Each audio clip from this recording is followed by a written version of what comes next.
ফের সিবিআই হেফাজতে সন্দীপ অভিজিৎ। 30 সেপ্টেম্বর পর্যন্ত সিবিআই হেফাজতের নির্দেশ শিয়ালদা আদালতের। নার্কো পলিগ্রাফ টেস্ট নিয়ে আবেদন করা হয়। সিবিআই আবেদনের শুনানি 30 September.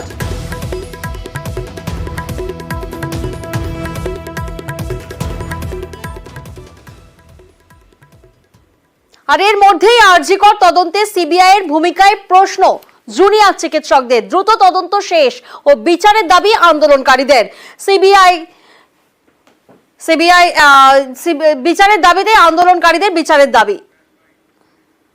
Justice delayed is justice denied. আমরা চাই দ্রুত তদন্ত, দ্রুত বিচার। 9ই আগস্ট থেকে শুরু করে আজ অবধি আন্দোলন তীব্র না হওয়া অবধি সিবিআই একজনকেও অ্যারেস্ট করেনি।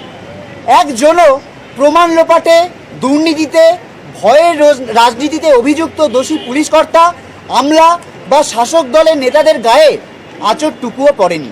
আমরা আবারও দাবি তুলছি, সিবিআইকে দ্রুত তদন্ত প্রক্রিয়া শেষ করে দোষীদের গ্রেফতার করে সুবিচার সুনিশ্চিত করতে হবে।